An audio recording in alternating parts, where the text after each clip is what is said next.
Quero relembrá-los que nós, na lição 2, não chegamos a terminar a lição 2, e eu quero ainda terminar a lição 2 e ainda fazer a lição 3. Então apertem o cinto de segurança. Vamos lá. Gostaria de relembrá-los e recordar só um pouquinho a lição 2. Então abra sua apostila para a página 11. Página 11 da lição 2. Ninguém conversando, por favor. Lição 2, página 11. Elementos do código genético da célula MDA. Na realidade, eu estava até falando um pouco errado. Eu estava falando os 7 códigos genéticos. Não é. É um código genético da célula. Porque é só um código genético. Mas são 7 elementos do código genético. Tá certo? Então, nós explicamos semana passada o que é o código genético. Vamos agora com o primeiro elemento de um código genético. Só recordando, é um bom líder. E eu fiquei muito tempo nesse primeiro elemento, porque, na realidade, depois da ação do Espírito Santo, o aspecto mais importante para uma célula ser bem-sucedida é que tenha um bom líder, né? É que tenha um bom líder. Nós falamos muito sobre um bom líder, que é o primeiro elemento. Mas eu quero também lembrá-los do elemento 2. O segundo elemento do código genético de uma célula é um bom local. Nós falamos muito sobre isso. E falamos muito sobre uma boa atmosfera, que é o terceiro elemento. Tá? Agora, na página 19, fala sobre o quarto elemento, que é o louvor e adoração ungidos. Eu falei um pouco sobre isso, mas eu quero falar um pouquinho mais hoje. Olha, por favor, na página 21. Página 21. Operação de dons espirituais durante a adoração. Aí você vai ver vários detalhes preciosos que o nosso pastor Ivanildo, nosso querido pastor Ivanildo, ele colocou aqui nessa apostila. Quero mais uma vez agradecer ao pastor Ivanildo por todo o trabalho que ele tem empenhado, preparando essas apostilas com todo o carinho e com toda a excelência. Parabéns, pastor Ivanildo, em nome de Jesus. E aqui nós vemos, perto do final da página 21, como encorajar cânticos espirituais durante o tempo de adoração. Eu estava vendo aquilo também, pastor Ivanildo. Parabéns pelas coisas tão lindas que o irmão colocou aí. Gente, por favor, nós não temos tempo aqui durante o TLC de entrar em todos os pormenores, mas aproveite a riqueza dessa apostila para enriquecer a atmosfera espiritual do louvor e adoração na sua célula. Então, estude essas coisas, são coisas preciosíssimas que o pastor Ivanildo colocou. Eu acho lindas e muito importantes. Tá? Então, por favor, esses últimos 2 pontos aí sobre os dons do Espírito Santo e cânticos espirituais, vale a pena você colocar umas estrelas aí e voltar a estudar com mais calma. Vamos lá no quinto elemento, revelação na palavra. Primeiro, nós vemos aqui por que o compartilhamento da palavra na célula. Aí nós vemos o duplo propósito do compartilhamento da palavra. Agora eu quero agora aprofundar um pouco mais naquele terceiro subitem, que está escrito revelação para a ministração da palavra. Todo mundo sabe onde eu estou? Página 22, lá do meio para o fim da página, revelação para a ministração da palavra. A igreja pode fornecer um estudo bem elaborado, dinâmicas criativas, perguntas bem feitas, mas o rema do alto só vem através do instrumento humano, que é o facilitador da mensagem. A pessoa que vai facilitar o estudo deve se preparar bem, organizar o material, revisá-lo e ter o estudo bem fixo na sua mente, no seu coração. O preparo maior é a oração e a dependência do Espírito Santo. Não faça as coisas relaxadamente, não é mesmo? Vamos fazer com excelência. É bom usar dinâmicas apropriadas. Podem ser as fornecidas no estudo ou algumas que o facilitador possa ter e que se apliquem bem ao assunto. Até quero encorajar comprarem um livro que o pastor Ivanildo fez sobre ilustrações, né? E tem muitas dinâmicas, ilustrações e quebra-gelos para você usar na sua célula. Na célula, antes da palavra, é muito legal, você chama a atenção de todo mundo, usando quebra-gelos criativos. E o pastor Ivanildo até escreveu um livro com muitos quebra-gelos, né? Com muitas ilustrações. Você poderá adquirir aí, sempre nos domingos, no material da igreja aí, tá certo? Agora, a pessoa que vai facilitar a mensagem deve ter estado na igreja no domingo anterior. Você não vai nunca, viu, líder de célula, pedir alguém para facilitar a palavra na célula que não teve no culto no domingo. Essa semana aqui é uma exceção, porque essa semana é o que nós chamamos de semana especial, porque você tem a liberdade de preparar a própria palavra que você quer preparar, ou celebrar o aniversário das pessoas, fazer uma coisa evangelística, assistir um filme bem evangélico, como Fazendeiro de Deus, alguma coisa assim, porque não vai ter um estudo essa semana. Uma vez por mês nós procuramos, mais ou menos uma vez por mês, cada 4 a 6 semanas, dá uma semana, o que nós chamamos de semana especial, para você poder fazer algo evangelístico, ou algo criativo, tá certo? Essa semana é uma delas. Mas exceto a semana especial, talvez uma pessoa muito preparada estava viajando, mas você não vai pedi-la para facilitar a palavra, porque ela tem que ter ouvido a mensagem de domingo, não para ela repetir a mensagem, não. A ideia do estudo na célula não é só para repetir a mensagem, nada disso, é para como aplicar a mensagem no dia a dia, como aplicar a mensagem no dia a dia, tá? Então é uma diferença muito grande do que simplesmente repetir a mensagem. A pessoa que vai facilitar a mensagem deve ter estado na igreja no domingo anterior, deve ter ouvido a mensagem e absolvido-a bem, pois quase sempre ela será o tema do estudo na célula. A mensagem da célula não é uma pregação, mas uma reflexão interativa com a participação de todos, num clima descontraído e espiritual. Tá? Vamos ler esse último item da página 22, todos juntos em voz alta, porque é muito importante essa verdade. Vamos todo mundo ler em voz alta, por favor. Vamos lá. A mensagem da célula não é uma pregação, mas uma reflexão interativa, com a participação de todos, num clima descontraído e espiritual. Agora escuta bem. Você é um facilitador, não um preletor, que quer mostrar eloquência e conhecimentos. Nada disso. Discuta a passagem bíblica, não apenas o sermão do pastor. Todos devem ter a chance de compartilhar, mas não precisam ser coagidos a isso. Não direcione a pergunta diretamente para a pessoa, principalmente os novos, tá? Escuta bem. Você está facilitando a palavra. Está todo mundo sentado no círculo lá. Você não vai falar, João, aí faz uma pergunta para o João. Aí você faz outra pergunta aí. Maria, responde essa pergunta. Não, nunca chama o nome das pessoas para elas responderem a pergunta. Sabe por quê?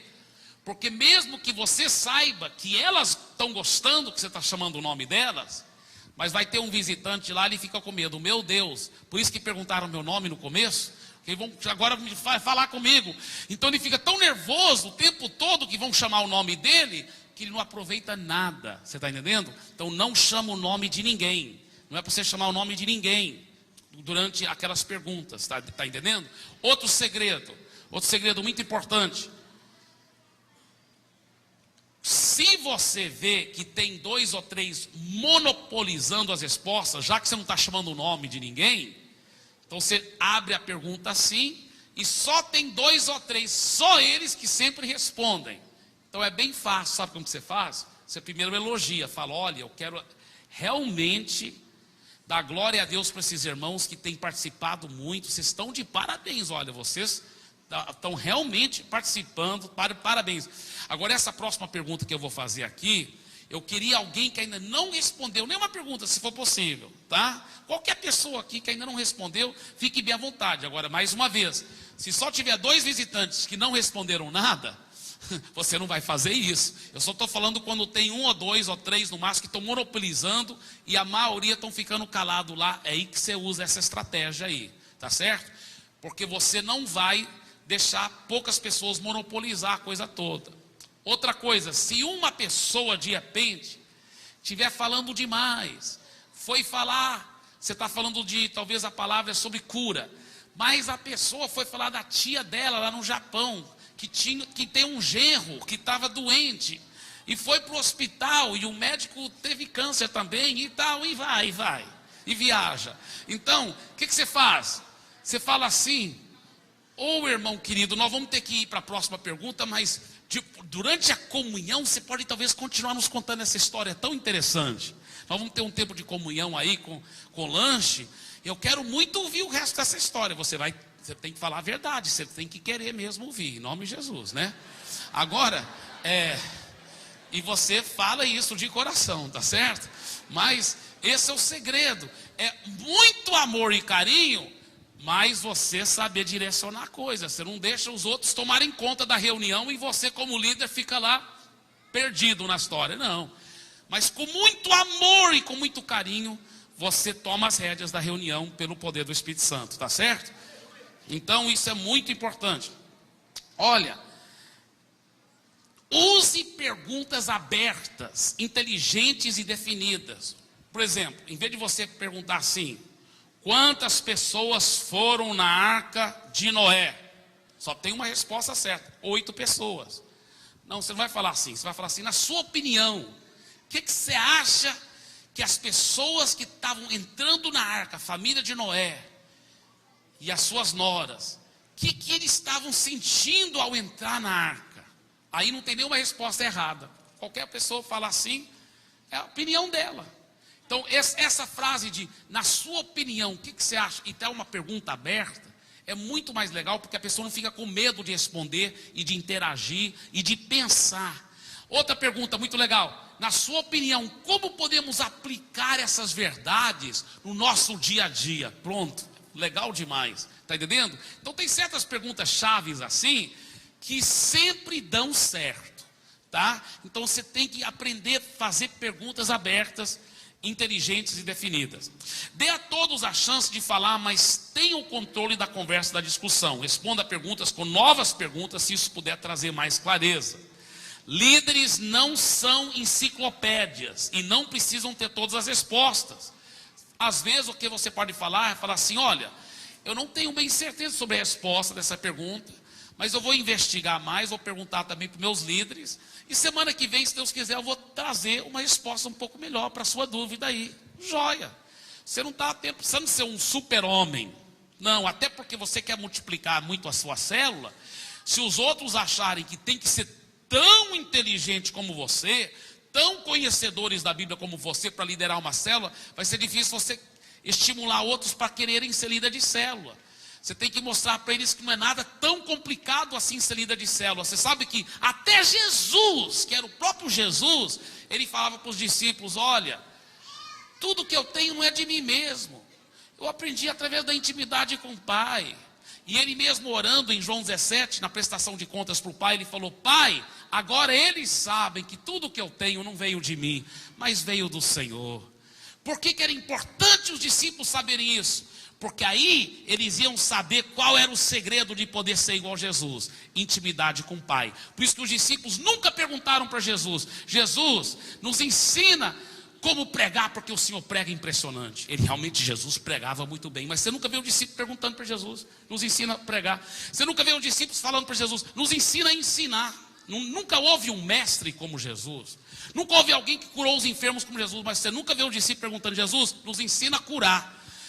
Por quê? Porque Jesus ensinava para eles: olha, se você tiver intimidade com o Pai que eu tenho, você prega igual prego, até mais. Você ensina igual eu ensino, até mais. Você opera milagres como eu opero, e até maiores do que essas. Então eles falaram: Jesus, já que esse é o segredo, nos ensina a orar, nos ensina a ter uma intimidade com o Pai. Você está entendendo o segredo? Que coisa linda. Então você tem que passar isso também para todos os membros da célula. Muito bem, preparo da apresentação. Aprenda a preparar a sua exposição o mais breve possível. Deixa eu só falar uma coisa aqui, no final daquele primeiro subitem, na página 23, o estudo não deve ser longo, deve ter entre 20 e 30 minutos, 25 é ótimo, tá bem? Agora, aprenda a preparar a sua exposição, tente olhar o mínimo possível para a folha ou para as suas anotações. Você deve decorar, ou pelo menos saber, mais ou menos, pelo menos, né, os pontos-chave da folha e da mensagem. Muito bem, vamos logo naquele último subitem da página 23, revelação na palavra na hora da ministração. Vira a folha para a página 24, eu quero enfatizar aqueles pontos aí no começo da página 24. A ministração da palavra, ou seja, agora não é só o compartilhamento da palavra, agora é a hora da ministração. É tão importante quanto a pregação, você deve sempre permitir que as pessoas sejam ministradas. Sinais, maravilhas e milagres são os ingredientes básicos da ministração. Quando impuser as mãos ou simplesmente orar pelas pessoas, você deve estar consciente de que você está mergulhando em direção à unção. Permita que a unção flua através de você para mudar vidas. Envolva a todos durante a ministração, não monopolize o momento. Então, no final do tempo da palavra, tenha ministração, ore com as pessoas com imposição de mãos, enfim. É muito gostoso um clima molhado com a unção do Espírito Santo, um clima ungido. Tá? O sexto elemento é a visão e prática do purê de batatas. Esse tema está largamente estudado no livro O Purê de Batatas, lançado pela MDA Publicações. A visão do purê de batatas trata essencialmente um estudo aprofundado de João capítulo 17, a oração sacerdotal de Jesus. A comparação ilustrativa é de um purê, onde as batatas são cozidas, descascadas, amassadas, misturadas com sal, gordura e leite, transformadas numa deliciosa massa cremosa e homogênea. Mas para simplificar, deixa eu só te falar aqui, como que o purê de batata funciona. A batata batata crua com casca simboliza alguém que ainda não converteu. Para ele converter, simboliza uma batata cozida, tá? Agora, uma vez cozida, a batata ainda não está pronta para fazer purê de batata. Tem que também descascar, tem que tirar a casca dela. Então, o que nós aprendemos na visão do purê de batata? Que muitas células, elas, não da nossa igreja, pela fé, em nome de Jesus, mas muitas células têm sido muito assim, chatas e meio maçante, porque é só um saco de batata juntos. Junta um monte de batatas, aquele saco de batata. Por quê? Porque muita gente não convertida, e até os convertidos, ou seja, batata cozida ainda tem a casca, então não tem purê nenhum lá, só um saco de batata. Mas, quando a célula se torna um purê de batata, é impossível ela deixar de ser gostoso. É uma célula muito assim gostosa de participar, uma célula assim atraente. Um purê de batata serve como imã, todo mundo gosta de ir lá, porque é divertido, é gostoso, é prazeroso, é uma comunhão tão deliciosa, até quem não converteu é atraído ao purê de batata. Agora, como que você, como líder de célula, poderá garantir um purê de batata? Primeiro, você tem que ter várias pessoas convertidas, porque são as batatas cozidas. Segundo, essas pessoas convertidas têm que, no discipulado 1 a 1, não na célula, mas no discipulado 1 a 1, tirar as máscaras. São batatas agora cozidas e descascadas, sendo curadas, tratadas, sem casca, sem casca. Olha para o seu vizinho e fala assim, até que você é uma batata bonita, mas tem que tirar essa casca, viu, irmão?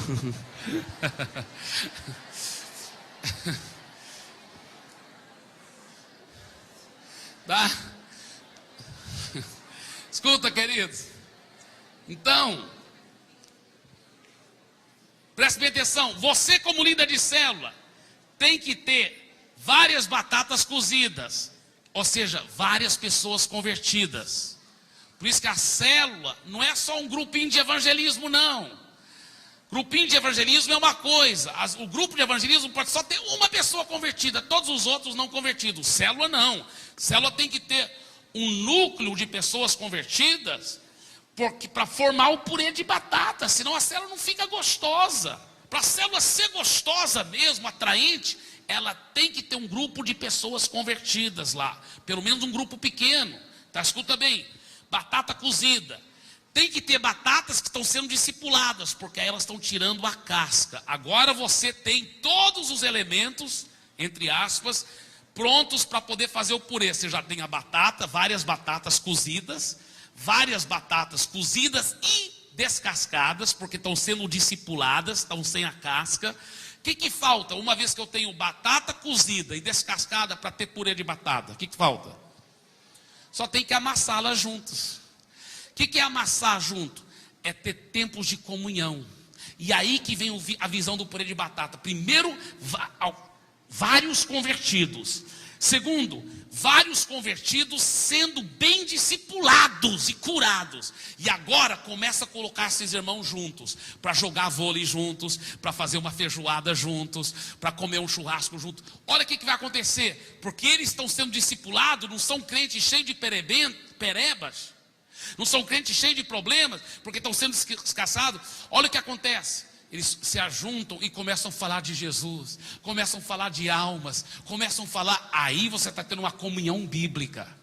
Porque o que muitos crentes chamam de comunhão aí fora, não é comunhão bíblica, não é comunhão coisa nenhuma. Comunhão não é só crente se ajuntar, comer junto e contar piada evangélica, e falar de política, de futebol. Não, isso não é comunhão bíblica. Comunhão bíblica pode até às vezes contar piada evangélica, pode até falar de política e futebol, mas não é o assunto principal. Na comunhão bíblica é aquilo que Hebreus fala, estimulando uns aos outros ao amor e às boas obras. Só quem experimentou a verdadeira koinonia sabe como é deliciosa a koinonia. Koinonia é o que eu chamo de purê de batata, porque essa koinonia deliciosa de você estar junto e vários irmãos. E um está falando assim, irmão, e aí, como ter seu tempo sozinho com Deus? Porque eu preciso de ajuda, eu estou procurando ser fiel todo dia, mas minha mente fica vagando. Aí outro fala, rapaz, eu também tive esse problema, mas eu estou começando a aprender. Quando minha mente começa a vagar, eu oro em voz alta, eu leio a Bíblia em voz alta. Ah, isso ajuda. Aí outro fala, poxa, vocês todos estão na minha frente, que eu nem fiel no meu tempo sozinho com Deus não estou conseguindo ser. O que vocês dizem para mim? Como que eu posso ser fiel? Aí os outros falam, olha, eu também tinha muito esse problema, foi uma grande luta para mim, mas eu aprendi a ter um horário definido. Mas eu não tenho horário, porque minha vida é muito corrida. Aí todo mundo começa a ajudar aquele cara a ter um horário certo. Olha que coisa linda. Todo mundo estimulando um ao outro. Aí os vários pais estão falando aqui, como que você faz para o seu filho? Porque seu filho, eu quero ver meu filho mais obediente desse jeito. Olha, eu uso a vara com amor, com carinho. O princípio do sanduíche, né? A carne e as donas. Você já sabe o princípio do sanduíche para a criação de filho? É tremendo. Não é dar sanduíche para ele não, é outra coisa, viu? Mas, olha, em muitos princípios maravilhosos. Então a comunhão é isso. O que diz o livro de Hebreus? Não deixai-vos de congregar um com os outros. Mas o que ele diz no versículo anterior? Estimulando uns aos outros ao amor e às boas obras. Essa comunhão profunda, deliciosa, é o que nós chamamos, entre batatas cozidas e descascadas, esse purê faz a célula ser tão atraente, tão gostosa. Porque olha, um purê, quando surge uma fofoca, na hora, ninguém vai titubear. Pessoas falam, não irmão, ninguém fala assim dos outros aqui. Não irmão querido, você deve procurar aquela pessoa individualmente, viu querido? Viu irmão? Todo mundo com amor, com carinho, aquilo é protegido. Olha, purê de batata, sabe quando ela começa a azedar? É quando ela vira panelinha. Por que você convidou o fulano? Era para mim ser só eu, você, meu filho João e meu cão. Né? Não, isso é purê azedado. Azedou. Porque o purê de batata verdadeiro, ele tem coração de mãe, sempre tem lugar para mais um. Ele atrai a todos. O bairro todo começa a ficar interessado, porque lá tem um grupo de cristãos autênticos que estão praticando e vivendo o amor de Cristo, aleluia. É uma coisa muito deliciosa e muito deliciosa mesmo. Então, o sexto elemento do código genético de uma célula bem sucedida é a visão e prática do purê de batata. Pegue o livro Purê de Batata, deixa aquelas verdades ensopar profundamente em você. 7º elemento, um bom enxerto para as 2 células, tá? Agora, o tempo não dá para mim entrar em tudo isso, mas deixa eu falar o que nós estamos querendo dizer com isso. Você não vai poder ter uma célula que está começando do zero, depois da multiplicação, com poucos irmãos, tudo novo convertido, que não tiveram prática de estar ganhando almas para Jesus. Pelo menos um deles já tem que ter ganho pelo menos 3, 4 pessoas para Jesus, para ele poder ajudar. Outra coisa, outro segredo, tem que ter discipuladores. O ideal é que cada célula tenha pelo menos 4 discipuladores, tá? Então, se for para multiplicar, deve ter quantos discipuladores? Não, 8, tá? O ideal é 8, porque vai multiplicar em 2, né? Tá certo? Então o ideal é que aquela nova célula já multiplique com 4 pessoas, podendo discipular os outros. Aí ela cresce rápido. Mas eu estou falando do ideal. Se só tem 3 naquela novinha célula que acabou de começar, tudo bem. Mas o ideal é 4. Tá certo? Porque sabe o que acontece, irmãos? Muitas vezes o líder de célula, ele e a esposa acabam discipulando todo mundo na célula. E não é o ideal isso. Ele deve treinar outros a como ser discipuladores também. Está entendendo? Vocês estão entendendo o que eu estou falando, né? Isso é muito precioso, muito importante o que eu estou dizendo. Tá bem? Agora, lá aquele último subitem da página 25. Por que multiplicar as células? Muito bom as coisas que estão escritas lá. Mas também, mais uma vez, eu não vou tirar o tempo agora. Deixa eu só falar uma coisa aqui que está na página 26. Quando a célula não se multiplica, pode sofrer uma séria estagnação. A célula empaca, não vai para frente nem para trás, mas fica monótona, fria e corriqueira. Pode sofrer uma mutação ou pode sofrer uma mortificação. Escuta bem, nós já vimos que tem um princípio assim que funciona desse jeito. A célula está uma bênção. Está uma bênção, está crescendo, está ganhando, está cuidando de muita gente. Mas por alguma razão, falta de visão, falta de conhecimento, não sei qual a razão, mas por alguma razão não multiplicou quando era para ter multiplicado. Sabe o que acontece? Começa a fazer assim, ó, às vezes só para assim. Está entendendo? A célula, ela tem que multiplicar na hora certa, para não ficar estagnada, monótona, morta. Tá? Você sabia que a célula, para continuar viva e sadia, ela tem que multiplicar, senão ela morre. Outra coisa, você sabia que um dos aspectos da qualidade da célula é a multiplicação. Então, se você quiser mantê-la sempre sadia, com qualidade, multiplique. Até porque uma célula, quando ela começa a ficar muito grande, é difícil você, como líder de célula, realmente garantir que todo mundo está sendo bem cuidado. Mas quando ela está pequena, você pode garantir que todo mundo está sendo bem discipulado e bem cuidado. Tá certo? Muito bem. Agora eu gostaria só de ressaltar esses preparativos para uma multiplicação abençoada. Persista em oração diante do Senhor pelos alvos e datas estipulados. Continue treinando os seus auxiliares. Desenvolva estratégias criativas e inspiradas de evangelismo. Alimente bem os novos convertidos através do discipulado 1 a 1. Ganhe novos membros pelo batismo e pela transferência. Marque a data para multiplicação e divulgue-a largamente. Fixe o endereço para a nova célula, garantindo um bom anfitrião.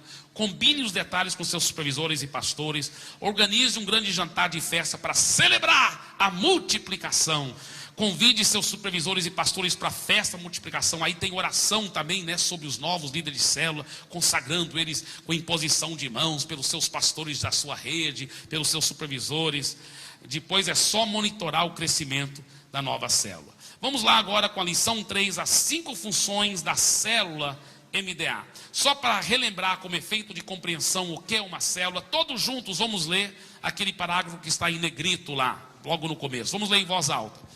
Uma célula é um grupo constituído de 6 a 16 pessoas, reunindo-se semanalmente para aprender como tornar-se uma família, adorar o Senhor, edificar a vida espiritual uns dos outros, orar uns pelos outros e levar pessoas ao Evangelho.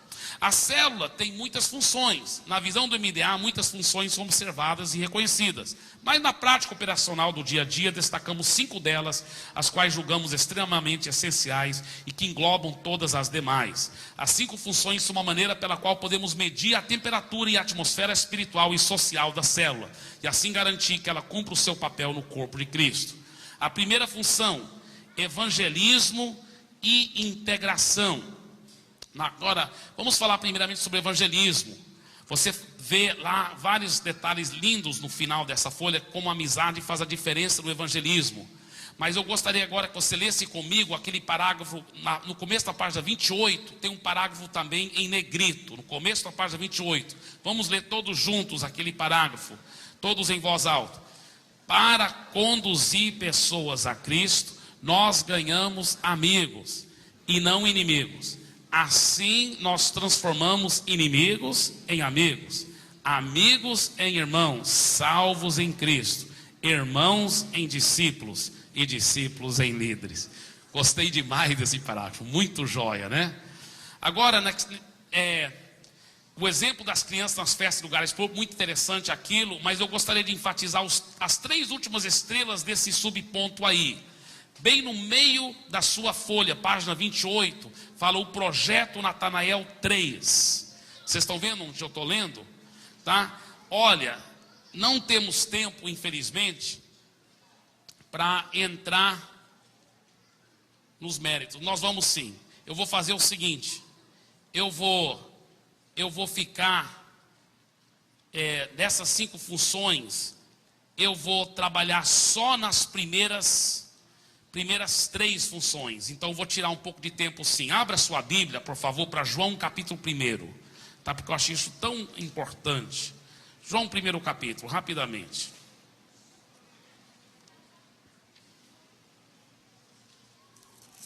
João 1 capítulo.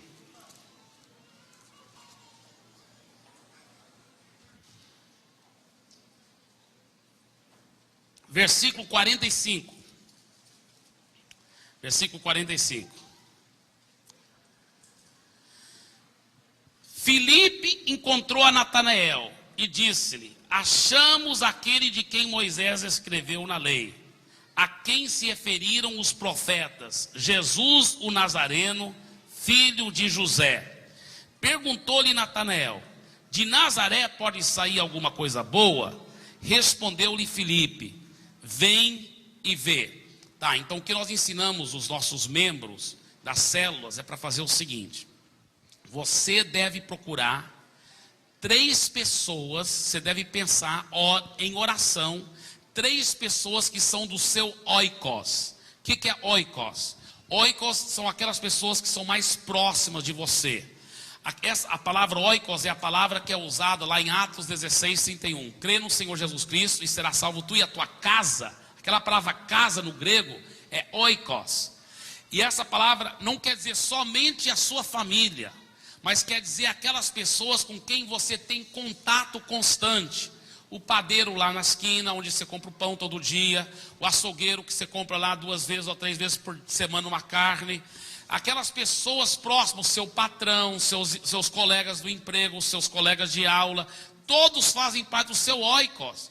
E a Bíblia promete que quando você crê no Senhor Jesus Cristo, você tem o direito de aplicar fé para ser salvo, não só você, mas toda a sua família e todo o seu oikos. Oikos, porque a palavra lá para casa é oikos. Então nós instruímos os membros da célula, ore e busque a Deus, pensando em 3 nomes que vão fazer parte do seu oikos. Vão ser seus Natanaéis. E você vai usar a mesma estratégia que Filipe usou para ganhar Natanael para Jesus. Filipe ganhou Natanael para Jesus. Como que Filipe ganhou Natanael para Jesus? Primeira coisa que ele fez, Filipe era muito amigo de Natanael. Então, tem que ser 3 pessoas do seu oikos. Segunda coisa, ele foi lá e atiçou a curiosidade de Natanael. Ele falou assim: achamos aquele achamos aquele de quem Moisés escreveu na lei, a quem se referiram os profetas, Jesus o Nazareno, filho de José. Ele fez uma propaganda. Você também vai atiçar a curiosidade do seu Natanael. Olha, eu tenho uma célula tão legal que eu estou frequentando, é um grupo de estudo bíblico, lá é legal demais. Ou eu estou indo para um culto no domingo que é tremendo, o pastor é muito bonito, não estou brincando, mas o culto é uma bênção. Aí você vai fazer aquela propaganda, tá? Você vai atiçar a curiosidade do seu Natanael, tá? Desculpa, eu esqueci de falar a parte principal. Antes de você ir lá atiçar a curiosidade dele, você vai orar e jejuar. Depois você vai lá atiçar a curiosidade dele. Aí ele vai fazer uma pergunta mais ou menos assim: mas como que é lá mesmo, hein? Foi assim que o Felipe perguntou. Olha que Felipe perguntou. Felipe falou assim, aliás, Natanael perguntou para o Felipe, né? Perguntou-lhe Natanael, versículo 46. De Nazaré pode sair alguma coisa boa? Aí respondeu-lhe Felipe: olha, eu vou te dar um argumento aqui escatológico. Eu vou te dar uma explicação profunda. Jesus, na realidade, é chamado de Nazareno, mas não nasceu lá, nasceu em Belém. Não, Felipe não tentou dar argumento nenhum. Ele só falou que, irmãos, 3 palavras: vem e vê. E é isso que você vai fazer. Quando você atiça a curiosidade, você não sabe como é lá. É muito legal. A pessoa fala, mas como é mesmo? Aí você fala assim: vem e vê. Vamos lá, vai comigo para você ver como é. Vem e vê. Agora lembra que você está banhando o seu Natanael em oração e jejum. Você atiçou a curiosidade dele. Aí você chama para ele ir com você para a sua célula ou para o culto de celebração, tá? Aí o que acontece? Quando ele vai, você vai estar orando muito, ele vai ter um encontro com Jesus. Olha o que aconteceu. Versículo 47. Jesus viu Natanael aproximar-se e disse a seu respeito: eis um verdadeiro israelita, em quem não há dolo. Perguntou-lhe Natanael: tu onde me conheces? Respondeu-lhe Jesus: antes de Filipe te chamar, eu te vi quando estava debaixo da figueira. Então exclamou Natanael: mestre, tu és o Filho de Deus, tu és o Rei de Israel. Olha como foi rápido para ele ganhar, como Filipe ganhou Natanael para Jesus, rapidinho. Você atiça a curiosidade, convida a pessoa para ir e fica orando. Ela vai ter um encontro com Jesus. Ela vai receber uma revelação de Jesus. Amém? E olha o que Jesus responde para ele, versículo 50. Ao que Jesus lhe respondeu: porque te disse que te vi debaixo da figueira, crês? Pois maiores coisas do que essas verás. Isso que você vai falar para o novo convertido. O seu Natanael, uma vez que ele converte, você fala: isto é só o começo. Você vai ver muito mais. Mas Jesus falou mais uma coisa muito profunda, versículo 51. E acrescentou: em verdade vos digo, que vereis o céu aberto e os anjos de Deus subindo e descendo sobre o Filho do Homem. Eu não posso explicar toda a base bíblica, mas esse é um dos símbolos da igreja no Novo Testamento.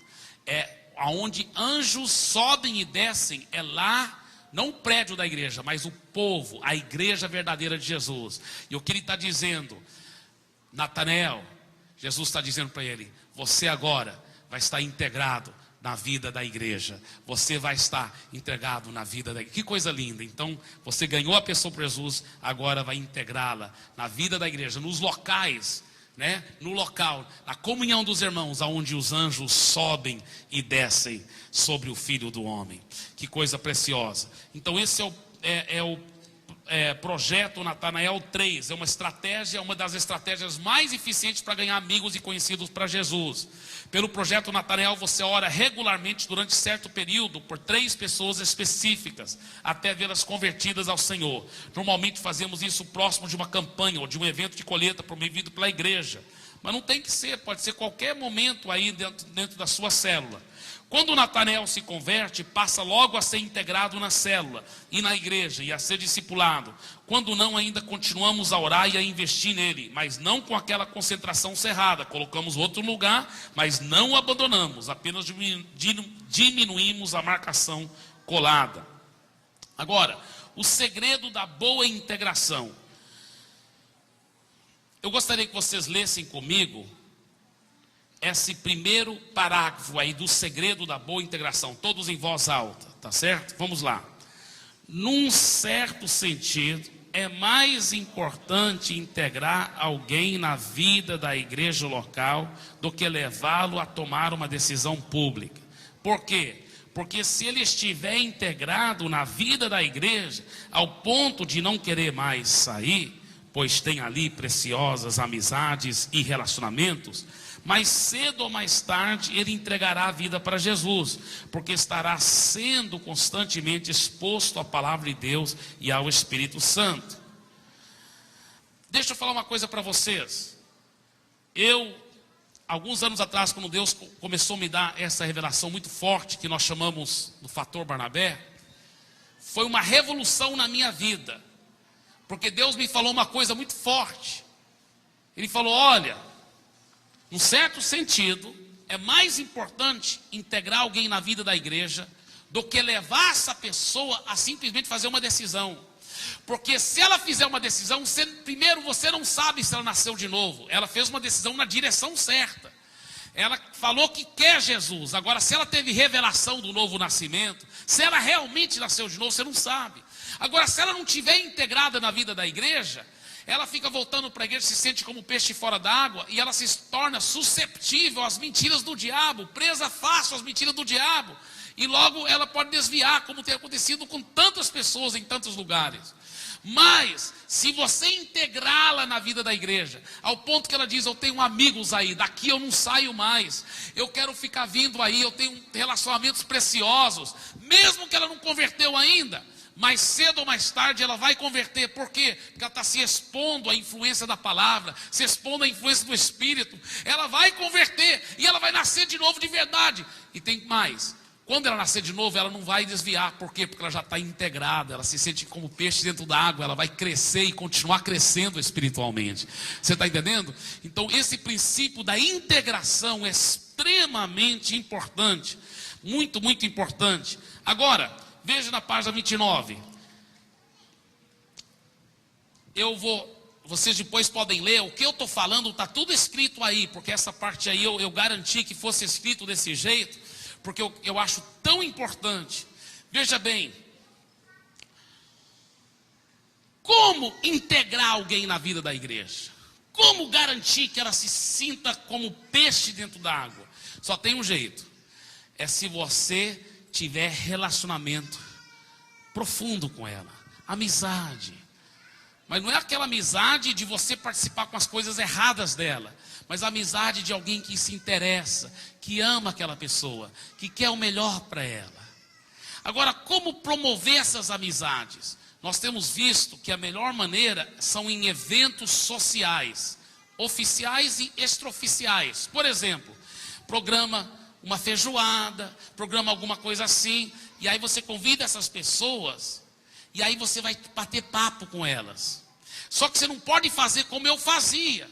Nesses eventos sociais, quando tinha pessoas não evangélicas, ou pessoas novas convertidas, sabe como eu me entrosava com elas? Eu ficava batendo um papo de 10, 15, até 20 minutos, achei que eu fazia minha parte, fiz minha parte, aí eu voltava para a roda dos irmãos que já eram meus amigos íntimos, e começava a contar piada evangélica, e estava por lá. Eu pensei que eu tinha feito minha parte, mas preste bem atenção que eu vou dizer aqui. Uma conversa de 20 minutos não é suficiente para você formar amizades profundas. Se você quer que alguém, seja ele novo convertido, ou até alguém que não converteu ainda, mas se sinta como peixe dentro da água, da sua célula, ele vai ter que ter amigos profundos, preciosos lá. Não pode ser amizades superficiais. O que você faz com aquele novo convertido então? Ele tem que ser o centro das atenções. Num evento desse, por exemplo, social, vocês estão batendo papo, vocês vão, os cristãos mais maduros, mais experientes daquela célula, Vamos sentar ao lado dele e conversar com ele, e ouvi-lo, e fazer perguntas sobre a família dele, até que haja um entrosamento profundo, uma amizade gostosa. E aquela pessoa começa a sentir, poxa, eu tenho amigos profundos aqui, daqui eu não vou sair mais. Então você dá um tapa no diabo, porque o diabo usa a solidão, a falta de amizade, como uma forma de poder jogar mentiras na vida da pessoa e enganá-la, para afastá-la das coisas de Deus. Então você, num verdadeiro sentido, tem que ganhar a pessoa primeiro para você, para depois ganhá-la para Jesus, através de amizade, de amor genuíno. Se você não tiver amor genuíno, isso nunca vai funcionar. Veja o segundo parágrafo aqui da página 29. O segredo principal de cultivar essa amizade profunda é você ser cheio do amor de Jesus, do amor genuíno, e assim demonstrar esse amor genuíno, dando atenção e investindo tempo na vida da pessoa que você quer ganhar para Jesus. Olha o último parágrafo desse subponto aí. Lembre-se, uma amizade profunda não é cultivada com uma conversa superficial de 5, 10 ou até mesmo 20 minutos. É necessário investir tempo para ouvir o coração da pessoa e assim integrá-la na vida da igreja. Agora, os GEs são outra grande arma de evangelismo, mas aqui no TLC nós não vamos estar aprofundando nisso. Mas com certeza, na medida que você vai estudando na Escola Ministerial Paz, você vai aprender mais sobre os GEs também, e sobre como garantir ainda mais outros detalhes de uma boa integração. Vamos agora na segunda função, pastoreio e discipulado. Essa segunda função, nós já falamos muito sobre o discipulado, mas eu quero enfatizar algumas coisas sobre o pastoreio. Olha na página 31, por favor, página 31, as primeiras estrelas lá na página 31. Leia comigo, por favor, aquele primeiro parágrafozinho da página 31, lá naquela primeira estrela da página 31. Vamos lá, todo mundo junto. Nossos líderes de células são verdadeiros heróis, pois são eles que pastoreiam as ovelhas no dia a dia das células, formando uma grande equipe pastoral com pastor titular e todos os demais líderes da igreja. Deixa eu falar uma coisa para vocês, de coração, e Deus sabe meu coração, que me dá vontade de chorar, mas na Igreja da Paz a verdadeira realidade, que os grandes heróis, depois de Jesus e do Espírito Santo, não é o pastor titular, não é a equipe pastoral, não é mesmo, eu lhe garanto. Não é o pastor Eibe, não é o pastor titular. Na Igreja da Paz, depois do Espírito Santo, os verdadeiros heróis são os líderes de célula, que eles que cuidam e cuidam bem das ovelhas. Então só os pepinos que ninguém dá conta de resolver que vem para mim. mas eu vou te falar, quem cuida mesmo das ovelhas são os líderes de célula. Por isso, irmãos, que é uma questão de pouco tempo para a Igreja da Paz ter milhares e milhares e milhares de pessoas. Sabe por quê? Veja bem, olha a visão da multiplicação. Até o final desse ano nós vamos ter quantas células em nome de Jesus? 700. Se cada célula tiver só média de 10 pessoas, vai ser 7.000 pessoas. Mas aí, só mais 3 multiplicações, calcule. 1.400 células, aí é 14.000 pessoas. Aí mais uma multiplicação, aí mais uma.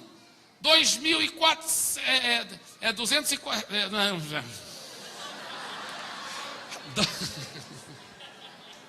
2.800 células, 28.000 pessoas na segunda multiplicação. Na terceira, vai mais do que 50.000 células.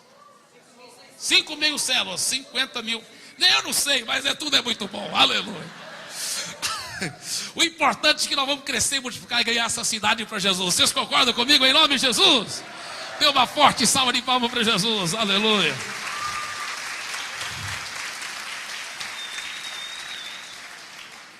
Olha a segunda estrela lá. Deus tem gerado no interior das ovelhas esse coração de pastor, de maneira que eles desejam ser líderes de células e apacentar outros. Diga em voz alta, diga assim: as ovelhas de Jesus na Igreja da Paz, elas têm esse DNA, elas desejam ser líderes de células e apacentar outras pessoas. Por isso, nosso lema é: todo o mundo discipulado e todo discípulo um líder compromissado. Agora veja a quarta estrela lá. A palavra pastor vem de uma raiz que significa proteger, da qual nós temos o termo pastor de ovelhas, o termo grego palmém, que significa aquele que apacenta como um pastor, cuidador de ovelhas. Agora olha aqui para mim. O bom líder de célula, ele sabe que as ovelhas que Deus tem confiado nas mãos dele, ele tem que fazer duas coisas, além de orar por elas, que é o mais importante. Ele vai orar por elas todo dia, mas ele também vai ter uma visão de águia para garantir que elas estão sendo bem pastoreadas, que elas estão sendo bem cuidadas, que se uma está triste, todo mundo vai dar muita atenção e amor. Ele vai ser um mobilizador, ele não faz visitas sozinho, ele encoraja toda a célula para sentir as dores um do outro, para visitar um ao outro, para entrosar um com o outro. Se um ficou internado no hospital, não é só o líder de célula que visita, ele mobiliza vários para visitar. Se um ficou doente lá na casa, ele mobiliza. Uma está grávida, vai fazer chá de bebê, vai todo mundo lá, aquele amor. A célula é para ser assim, uma família espiritual. E o bom líder de célula, ele trabalha para que essa família espiritual funcione como deve. Tá, ele é o pastor daquela célula. Segundo, ele garante que todo mundo está sendo bem discipulado. Ele pessoalmente não vai necessariamente discipular todo mundo, nem deve, mas ele vai garantir que alguém vai discipular, que todos lá serão bem discipulados em nome de Jesus. Então, nós falamos sobre as primeiras duas importantes funções. A terceira é sobre comunhão. Nós já falamos muito sobre purê de batata, mas eu vou falar mais terça-feira que vem sobre a terceira, quarta e quinta função. Elas são mais curtas um pouco, não vai ocupar tanto tempo e vai dar, eu creio, talvez terça-feira que vem dá para a gente recuperar o nosso ritmo e fazer o restante da terceira lição e a quarta. Vamos ver, vamos aplicar até que vai dar certo, em nome de Jesus. Mas está sendo muito gostoso e eu creio que Deus tem coisas maravilhosas para nós, tá bem? Fiquem em pé, por favor. Nesses últimos momentos, inclusive está sendo gravado ainda, continue gravando, irmão Paulinho, porque você que está assistindo também através do DVD, eu gostaria que você concordasse em fé com o que nós vamos todos declarar aqui. Todo mundo declarando em fé. Vocês que estão assistindo também pelo DVD, declarem em voz alta. Diga assim em voz alta, diga assim: obrigado, Senhor, porque as nossas células estão crescendo e multiplicando, e isso é só o começo. E agora diga do fundo do seu coração, diga: eu declaro a minha célula, para a glória de Jesus, vai ser uma célula exemplar, sadia, com código genético, bíblico, de saúde, de vitória, incluindo os 7 elementos do código genético. E pela graça do Senhor, eu declaro, eu vou ser um líder de célula, bem sucedido, multiplicando a minha célula. E ainda neste ano, a minha célula vai multiplicar pelo menos uma ou mais vezes. E eu declaro, isso é só o começo. Nós vamos ganhar muitas almas, nós vamos cuidar bem delas, em nome de Jesus. Amém e amém e amém. Dê uma forte salva de palmas para Jesus. Aleluia. Deus abençoe.